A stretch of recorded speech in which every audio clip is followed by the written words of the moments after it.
فرمایا وَإِذَا سَأَلَكَ عِبَادِي أَنِّي فَإِنِّي قَرِيب، محبوب جب میرے بندے آپ کی بارگاہ میں آ کے میرے بارے میں پوچھیں نا تو ان سے کہہ دینا میں ان کے قریب ہی ہوں، قریب ہی ہوں۔ دلیل کیا ہے؟ یہ جب بھی مجھ سے دعا مانگیں گے میں ان کی دعاؤں کو قبول فرماؤں گا، میں ان کے قریب ہوں، میں ان کے قریب ہوں۔ یہ جب بھی دعا مانگیں گے نا میں قبول کروں گا، میں ان کے قریب ہوں۔ اللہ تبارک و تعالیٰ کے بندے اللہ سے محبت کرتے، رب کی بارگاہ میں جھکتے، اس کو اپنے دکھ سناتے، اس کے پیارے محبوب صلی اللہ تعالیٰ علیہ وسلم کا وسیلہ لے کے اس کے حضور حاضر ہو جاتے، پیشانیاں سجدوں سے روشن ہوتی۔ ہم نا ہر چیز کے لیے وقت نکالتے ہیں، ہر چیز کے لیے، لیکن عبادت کے لیے وقت نہیں نکالتے۔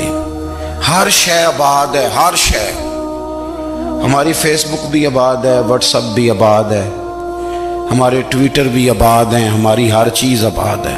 سب سے کم آباد ہمارا مصلی رہ گیا ہے، سب سے کم۔ وہ لوگ اب ڈھونڈنے سے ملتے ہیں جن کی بغل میں مصلی ہوتا تھا۔ میرے بھائی آپ کتنا کو دنیا کے پیچھے بھاگو گے تھکا دے گی، کتنا دولت کے پیچھے بھاگو گے تھکا دے گی۔ آپ جب اپنی زندگی میں جمع تفریق کرو گے نا تو مرتے وقت احساس ہوگا کہ سارا کچھ تو لوگوں کے لیے کیا، اپنے لیے تو کاری کچھ نہیں سکے۔ اور ہم عبادت کے معاملے میں بہانے بازی بھی کرتے ہیں۔ ہم کہتے ہیں اوہو رزق کمانا بھی تو عبادت ہی ہے نا، تو میں حلال روزی کے لیے جا رہا ہوں، یہ بھی تو عبادت ہے نا۔ میری طرح کے لوگ کہہ دیتے ہیں کہ میں سویرے اٹھ کے مدرسے میں کچھ اسباق دیکھتا ہوں تو یہ بھی تو عبادت ہے، میں بیان کرنے کے لیے مطالعہ کرتا ہوں تو یہ بھی تو عبادت ہے نا، اتنے لمبے سفر کر کے ملک میں دنیا میں گھومتا ہوں تو یہ بھی تو میں عبادت ہی کر رہا ہوں۔ اب اسپیشل نفلوں کے لیے وقت کس طرح نکلے، اسپیشل کر کے تسبیح میں کیسے چلاؤں، میں سارا کچھ ہم بہانے بنا لیتے ہیں نا۔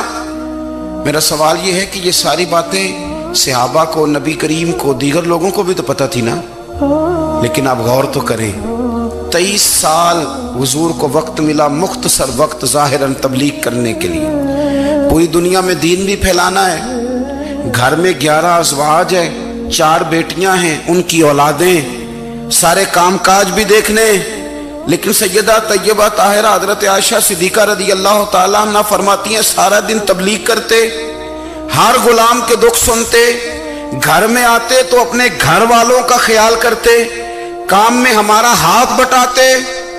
قربان جاؤں، کہتی ہیں زمانہ سارا سو جاتا لیکن آمنہ کے لال مصلی بچھا لیتے۔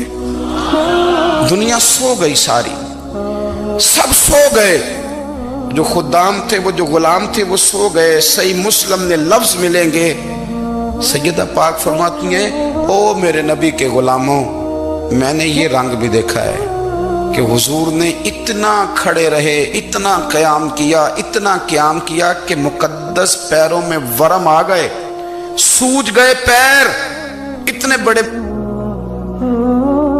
دل پہ ہاتھ رکھ کے نہیں بتا سکتا کہ میرے کبھی نماز میں پیر سوج گئے، کوئی نہیں بتا سکتا۔ بچوں کی روٹی کماتے تھک گئے بات الگ ہے، ہم سیر کرنے گئے تو تھک گئے بات الگ ہے، لیکن عبادت میں یہ بھی تو مسلم شریف ہے نا، یہ بھی تو دین ہے نا، یہ بھی تو حضور کی سنت ہے، یہ بھی تو وہ چیز ہے جو کریم کی آنکھوں کی ٹھنڈک ہے۔ سیدہ فرماتی ہیں پیروں میں ورم آ گئے، اور ساری رات ہی حضور نے نماز پڑھی اور ایک ہی آیت بار بار دہرائی۔ مسجد نبوی میں بلال حبشی نے فجر کی اذان دے دی اور حضور ابھی مصلی پہ تھے، کریم فارغ ہوئے، میں نے عرض کی یا رسول اللہ صلی اللہ علیہ وسلم آپ کے تو صدقے اللہ اگلے پچھلوں کے گناہ معاف کرے گا، تو آپ اتنی آہوزاری کیوں فرماتے ہیں؟ آپ تو شفیع ہیں، آپ تو انبیاء کے امام ہیں۔ تو حضور نے فرمایا عائشہ تم نے گنوایا ہے نا میرے اللہ کی مجھ پر کتنی رحمت ہے، افلا اکونا عبدا شکورا، فرمایا اگر اس نے اتنی نعمتیں دی ہیں تو کیا میں اس کا شکر گزار بندہ نہ بنوں، میں شکر گزار بندہ نہ بنوں اس کا؟ پھر اگر اتنی نعمتیں اس نے دی ہیں، مجھے اتنا نوازا ہے، تو پھر میں اس کے سامنے سجدے نہ کروں؟ او میرے بھائی، بڑے قابل فخر لوگ ہیں ہم کہ ہم نبی پاک کے غلام ہیں، ہم قابل فخر ہیں کہ نبی کریم کے غلام ہیں، کیا کبھی اس غلامی کے شکرانے میں بھی 2 نفل پڑھے کہ یا اللہ تیرا شکر ہے تو نے ہمیں حضور کا غلام بنایا ہے؟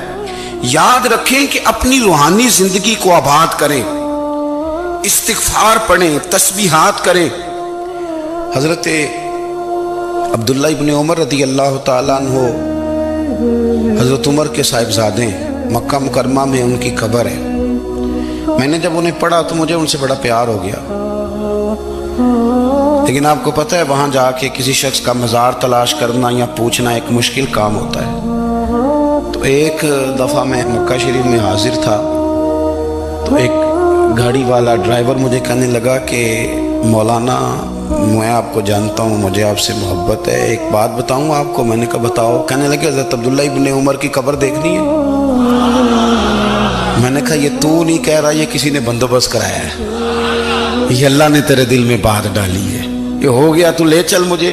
حضرت عبداللہ ابن عمر کو نبی پاک نے فرمایا تھا راجل صالح، یہ نیک بندہ ہے، یہ متقی آدمی۔ حضرت عبداللہ ابن عمر رضی اللہ تعالیٰ عنہ سیدنا فاروق اعظم رضی اللہ تعالیٰ عنہ کے صاحبزادے ہیں، اور ان کی ہمشیرہ سیدہ حفصہ رضی اللہ تعالیٰ عنہ حضور کی زوجہ محترمہ ہے۔ ایک دن اپنی ہمشیرہ سے کہنے لگے کہ نبی کریم صلی اللہ تعالیٰ علیہ وسلم گھر میں آئے نا، اور اگر حضور غم امت میں پریشان نہ ہوں، طبیعت کو حشاش بشاش دیکھو تو ذرا پوچھنا تو صحیح حضور کا میرے بارے میں کیا خیال ہے، پوچھنا تو صحیح کہ کریم کی بارگاہ میں میرا کیا مقام ہے، میرے بارے میں حضور کیا فرماتے ہیں۔ اب بہن کو کام بتائے اور بتائے بھی بھائی، اور پھر بہن وہ کام نہ کرے، یہ تاریخ میں ہوتا نہیں۔ حضرت عمر فاروق رضی اللہ تعالیٰ عنہ کی صاحبزادی ام المومنین رضی اللہ تعالیٰ عنہ فرماتی ہیں کہ میں تو بس منتظر تھی، انہوں نے تو کہا تھا نا کہ اگر تم حشاش بشاش دیکھو تو بات کرنا، لیکن حضور تشریف لائے، میری باری تھی، میرے گھر تشریف لائے، کھانا پیش کیا تو فوراً میں نے عرض کی حضور ایک بات پوچھنی تھی۔ تو حضور نے فرمایا پوچھئے۔ میں نے عرض کی حضور میرے بھائی عبداللہ ابن عمر کے بارے میں آپ کا کیا خیال ہے؟ نوجوانوں میری بات پہ غور کرنا، میرے بھائی کے بارے میں آپ کا کیا خیال ہے؟ تو نبی کریم صلی اللہ تعالیٰ علیہ وآلہ وسلم نے میری طرف دیکھا اور پھر حضور زیر لب تھوڑا مسکرائے، اور بریلی کے امام کہتے ہیں کہ حضور مسکرا دیتے تھے نا تو جو بڑا دکھی ہوتا تھا وہ بھی ہنس پڑتا تھا۔ اب سوال پیدا ہوتا تھا کہ پھر تو اس مسکراہٹ کے لیے انتظار کرنا پڑتا ہوگا کئی مہینے کہ حضور مسکرائیں تو رونے والے ہنسیں، تو اعلیٰ حضرت فرماتے نہیں، انتظار نہیں کرنا پڑتا، یہ مسکراتے رہنا تو حضور کی عادت ہے۔ جس کی تسکین سے روتے ہوئے ہنس پڑے اس تبسم کی عادت پہ لاکھوں سلام، یعنی یہ تو عادت ہے حضور کی مسکراتے رہنا، اس کے لیے انتظار نہیں کرنا پڑتا۔ بھائیو آپ خیال رکھیں گے، غور کریں گے، حضرت عبداللہ ابن عمر رضی اللہ تعالیٰ عنہ کے بارے میں پوچھا تو سیدہ فرماتی ہیں کہ نبی کریم صلی اللہ تعالیٰ علیہ وسلم نہ زیر لب مسکرائے اور فرمایا حفصہ تیرا بھائی ہے تو اچھا، لیکن میں نے سنا ہے کہ عشاء کی نماز پڑھتا ہے تو فجر تک سویا ہی رہتا ہے۔ او نوجوانوں، 10 بجے تک سونے کی بات نہیں ہوئی، 9 بجے تک سونے کی بات نہیں ہوئی، 11 بجے اٹھنے کی بات نہیں۔ حضور فرمانے لگے میں نے سنا ہے کہ عشاء کی نماز پڑھ کے سو جاتا ہے اور فجر تک سویا ہی رہتا ہے، اسے چاہیے کہ تہجد کے وقت اٹھا کرے، اللہ کی بارگاہ میں حاضر ہوا کرے، آہوزاری کرے، سجدے کرے، عبادت کرے، اٹھتا ہے اور فجر میں جا کے اٹھتا ہے۔ حضرت جناب حفصہ رضی اللہ تعالیٰ عنہ کہتی ہے میں نے جناب عبداللہ ابن عمر کو پیغام دیا اور میں نے کہا میرے جوان بھائی سن، نبی پاک نے فرمایا ہے تو اچھا پر تہجد میں نہیں اٹھتا، نفل نہیں پڑھتا۔ او میری ملت کے جوانوں، مزہ نہیں آ جاتا جب ساری دنیا سوئی ہو، ساری دنیا، اور بستر بھی گرم ہو اور نیند بھی پورا غلبہ کر رہی ہو، اور اچانک گھنٹی بجے دماغ میں، آنکھ کھلے، گھڑی پہ نظر پڑے، 3:30 4 بجے کا پیغام گھڑی بتائے، اور کوئی چڑھتی جوانی والا اٹھ کے وضو کرے، اور جب وہ مصلی کھول کے بچھائے تو مدینے والے محبوب کہتے ہیں کہ ہر نماز پہ رب ثواب دیتا ہے، اور جو اٹھ کے تہجد کی نماز پڑھے اسے دیکھ کے تو رب مسکراتا ہے، جو اس کی شان کے لائق ہے، جو اس کی شان کے لائق، وہ مسکراتا ہے، خوش ہوتا ہے کہ میرا بندہ تہجد میں اٹھ گیا، وہ مسکراتا ہے۔ کاش ہماری صبحیں کبھی اپنے مالک کے نام ہو جائیں، کاش کے صبحیں۔ حضرت ابو الحسن رحمت اللہ تعالیٰ علیہ حضرت معاذ ابن جبل رضی اللہ تعالیٰ عنہ کے پاس بیٹھا کرتے تھے، فرماتے ہیں ان سے جو پیار بڑھا تو پھر میرا مصلی سے بھی بڑھ گیا۔ تابعی ہیں، فرماتے ہیں صحابی رسول سے محبت ہوئی تو ذکر سے بھی ہو گئی، پھر درود شریف سے بھی ہو گئی، محبت ان سے بڑھی تو پھر اللہ نے مسجد کا پیار بھی بڑھا دیا۔ آپ فرماتے ہیں کہ میری ہر وقت بھی یہ چاہتی تھی کہ بس اللہ اللہ کروں، بس اللہ اللہ کروں، بس نہ میں ذرا تھوڑی جان چھڑاؤں لوگوں سے، کوئی 10 منٹ ملے تو میں کچھ 4 نفل پڑھ لوں، میں تھوڑا سا نہ بچوں لوگوں سے، اور مجھے تسبیح ملے تو میں نہ کچھ 400-500 دفعہ استغفار پڑھوں، سبحان اللہ، الحمدللہ، اللہ اکبر، لا حول ولا قوت الا باللہ، میں نہ تسبیحات پڑھوں۔ فرماتے ہیں کہ بچے تھے گھر میں 6-7، غربت تھی، کام ملتا کوئی نہیں تھا، اور میں کام چور نہیں تھا، کام ڈھونڈتا تھا، پر اللہ کی قدرت کے کام نہیں ملتا تھا۔ فرماتے ہیں کہ میں نے ایک دن اپنی اہلیہ سے کہا کہ آج میں پھر جاتا ہوں کام ڈھونڈنے، تو میری بیوی بڑی فرما بردار تھی، پر اس دن نہ غربت کے ہاتھوں تنگ آ کے کہنے لگی آج نانا کوئی تو چیز لے کے آیا، تو مجھ سے بچوں کی بھوک نہیں دیکھی جاتی، یہ سب روگاں دا روگ محمد جس دا نام غریبی، کنڈ بلا کے لنگ جاندے نہیں دوست یار قریبی، آج نہ کچھ لے کے آیا تو میں بچے لے کے چلی جاؤں گی۔ شیخ فرماتے ہیں کہ میں بڑا پریشان گھر سے نکلا، پر میں نے صبح سے لے کے زور تک کام ڈھونڈا، کام ملا کوئی نہیں، تو میرے دل میں خیال آیا چلو کام نہیں ملتا تو اللہ اللہ تو کرے نا، چلو بندوں کی مزدوری نہیں ملتی تو رب کریم کی عبادت ہی کرتے ہیں۔ فرماتے ہیں کہ میں نے نا فرات کے پانی سے وضو کیا، نہر کے، شدید دھوپ تھی، ساتھ ریت تھی اور ریت تپ رہی تھی، میں نے اپنا رومال وہیں مصلی کے طور پر بچھا لیا، اور فرماتے ہیں کہ زور سے لے کر عصر تک نماز پڑھی، دھوپ بھی پورے زور پہ، پر میرے سجدے کا ذوق بھی پورے زور پہ۔ فرماتے ہیں سورج بھی چمک رہا ہے اور رب کی عبادت کا ذوق بھی پورے زور پہ، میں سجدہ کروں تو پھر میرا اٹھانے کو جی نہ چاہے۔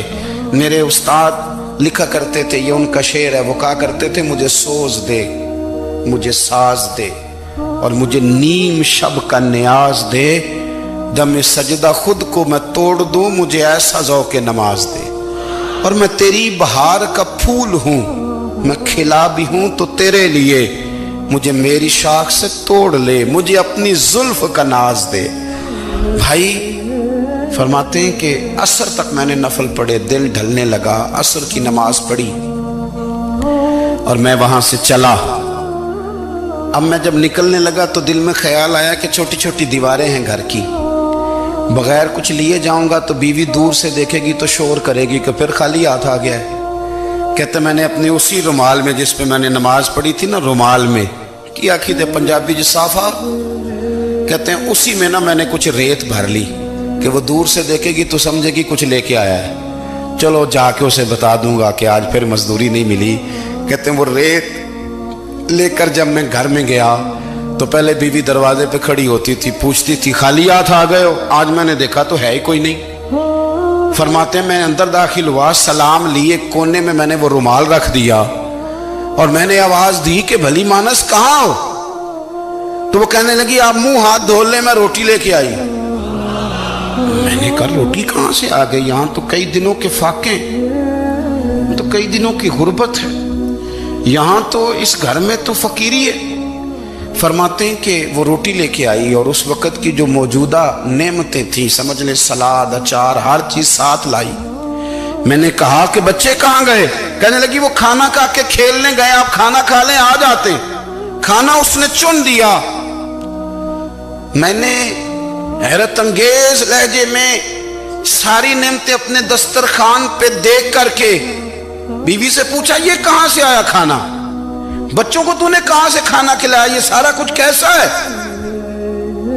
کہنے لگی پتہ نہیں آج آپ کس کریم کی مزدوری کرنے چلے گئے تھے، پتہ نہیں کس کریم کی، میرے گھر میں تو اتنی نعمتیں آئی ہیں کہ مجھ سے سنبھالی نہیں جا رہی، اتنا اناج ہے، اتنا گندم ہے، کس کریم کے دروازے آج چلے گئے تھے؟